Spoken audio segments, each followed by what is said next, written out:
రాజ్యాంగానికి అమలు తీసుకొచ్చారనే ఆలోచన తీసుకొచ్చారు. జనవరి 26న ఎందుకు ఈ గణతంత్ర దినోత్సవం జరుపుకుంటున్నాం అనేది కూడా మనకు తెలియాలి. అసలు ఎందుకు చేస్తున్నాం గణతంత్ర దినోత్సవం అంటే, అంబేద్కర్ గారు రాజ్యాంగాన్ని రాసిండు, అంత రాజ్యాంగం అమల్లోకి వచ్చిందని మనం చెప్పుకుంటున్నాం. కానీ ఆయనకు రాజ్యాంగం రాయడానికి ముందుగా అవకాశం ఇవ్వలే.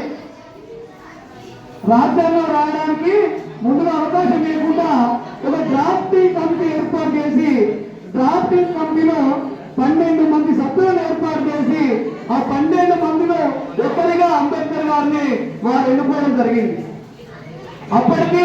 అప్పుడున్నటువంటి అధ్యక్షుల నేతలు అంబేద్కర్ గారు రాజ్యాంగం రాస్తారంటే ఎవరు ముందుకు వచ్చి ఆయనకు అప్పచెప్పిన పరిస్థితి లేదు.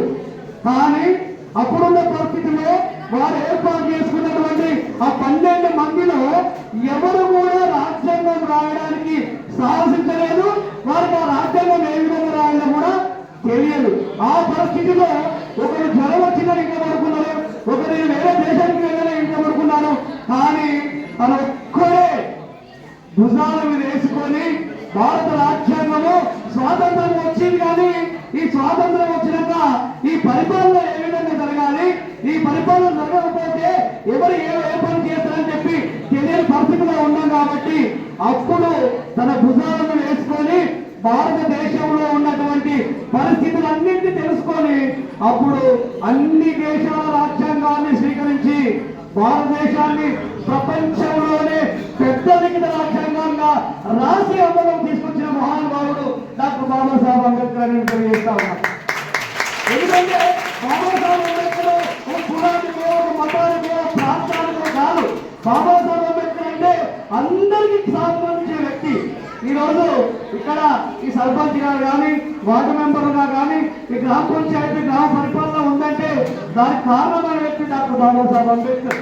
ఎందుకు అంటే ఆయన ఆ రోజు రాజ్యాంగంలో ఈ మహిళలకు కానీ, ఈ చట్టాలు కానీ లేకపోతే ఈ రోజు మనం ఈ స్థితిలో ఉండి మాట్లాడే పరిస్థితి. అటువంటి గొప్ప నేత డాక్టర్ బాబాసాహెబ్ అంబేద్కర్. అంబేద్కర్ గారు ఆలోచించారు, చట్టాలను చేసింది అంబేద్కర్, చట్టాలను తీసుకొచ్చింది అంబేద్కర్, పరిపాలన విధానం నేర్పింది అంబేద్కర్, పరిపాలన ఏ విధంగా కొనసాగాలని నేర్పింది అంబేద్కర్. కానీ అంబేద్కర్ మాత్రం ఒక కులానికో, ఒక ప్రాంతానికి పరిమితం చేసినటువంటి పరిస్థితిలో ఇప్పుడున్నటువంటి సమాజం ఉంది. కాబట్టి ప్రతి ఒక్కరు ఆలోచన చేసి అంబేద్కర్ ఒక కులానికో, ఒక మతానికో, ఒక వర్గానికో, ఒక ప్రాంతానికో చెందిన వారు కాదు, అంబేద్కర్ అందరూ వారు అని చెప్పని ఎప్పుడైతే ఈ సమాజం ముందుకు వెళుతుందో అప్పుడే ప్రతి ఒక్కరు కుల సమస్య లేకుండా, మత సమస్య లేకుండా అందరూ సమానమనే ఒక భావన కలుగుతుందని చెప్పని నేను తెలియజేస్తా ఉన్నాను. అంబేద్కర్ గారు ఒక కులం, ఒక రాజ్యాంగం మాత్రమే కాదు, ప్రతి ఒక్కటి ఒక్కటే కాదు, ఒక రాజ్యాంగం కాదు, పార్లమెంటులో మహిళలకు 33% రిజర్వేషన్ ప్రకటించడానికి కృషి చేసిన మొట్టమొదటి నాయకులు ఎవరంటే డాక్టర్ బాబాసాహెబ్ అంబేద్కర్ చెప్పారు. అంబేద్కర్ గారు చెప్పినటువంటి ఈ యొక్క రాజ్యాంగంలో మనం పొందుపరిచినటువంటి దాంట్లో మన కేవలంలో 100 రూపాయలు 500 నోట్లు ఉన్నాయని చూసావా? ఈ యొక్క రిజర్వ్ బ్యాంక్ కూడా స్థాపించింది అంబేద్కరే. కానీ చివరికి ఆ రోడ్డు మీద అంబేద్కర్ ఫోటో ఎక్కడ లేదు. అంటే అంబేద్కర్ ఒక 26 జనవరికి మాత్రమే వాడుకోకుండా అంబేద్కర్ ఆశయాలను టీచర్లకు కూడా చెప్పేదంటే, మీరు వ్యాసరచన పోటీలు పెట్టినప్పుడు అంబేద్కర్ పై వ్యాసరచన పోటీ పెట్టండి, అంబేద్కర్ జీవిత చరిత్రపై పెట్టండి. అసలు ఏం చేసిండు అంబేద్కర్, ఎందుకు వచ్చాడు, అంబేద్కర్ లేకపోతే ఏమున్నది, అంబేద్కర్ ఉంటే ఏమున్నది కూడా పిల్లలకు తెలవాలి. అందులో ఒకటి నేను ఇంకో మాట చెప్తున్నాను మీ అందరికి చిన్న విషయము. రాజ్యాంగం అమల్లోకి వచ్చింది నవంబర్ 26, 1949 మాత్రమే. కానీ 1950 జనవరి 26 చేసుకోవడానికి అప్పటి జాతీయ కాంగ్రెస్ వాళ్ళు మన భారతదేశానికి స్వతంత్రం రావాలని స్వరాజ్య స్థాపన చేసి ఒక జెండాను ఆవిష్కరించడం జరిగింది. ఆ జెండా గుర్తు కోసమే ఆ హీరోలు కూడా చేయకపోయింది తప్ప అసలు మీకు ఏం లేదు. కాబట్టి విద్యార్థులకైనా చక్కటి ఆలోచన చేయాలనుకుంటున్నాము. మీరు మధ్యలో చదవండి, ఒక్కొక్కరు ఒక అంబేద్కర్గా ఉండాలి. ఈ భారతదేశంలో కాదు, ప్రపంచంలోనే అంబేద్కర్ అని డిగ్రీ కలిగినటువంటి మహానాయకులు ఎక్కడ ఎవరు లేరు. అంబేద్కర్ యొక్క విగ్రహాలు ప్రపంచం మొత్తంలో ఉన్నాయి.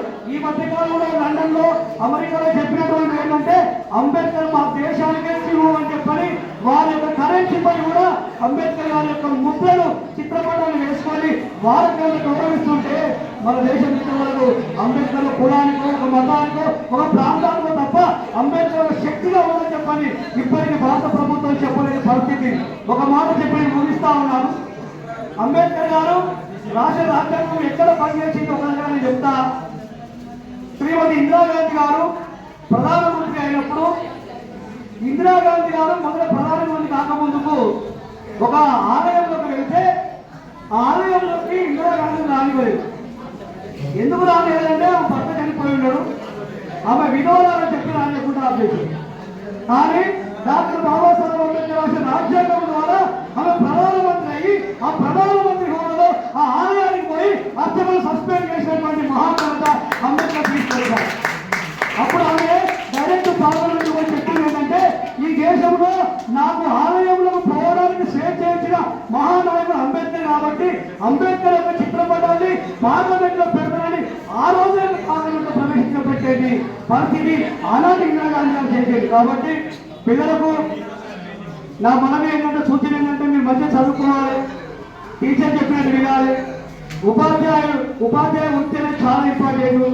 ఉపాధ్యాయులు లేకపోతే ఎక్కడ కూడా ఏం చేయలేం. ఎంత గొప్ప మేధావి అయినా ఒక గురువు కింద చదువుకున్న వ్యక్తి అవుతుంది. కాబట్టి గురువులకు ప్రత్యేకంగా చిన్న విషయం చెప్పాలనుకుంటున్నాం.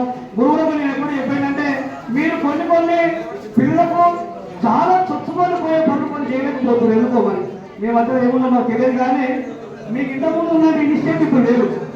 ఒక 6 నెలల ముందు, సంవత్సరం ఉన్నటువంటి పిల్లలను తీసుకున్న బాధ్యత ఇప్పుడు లేదు.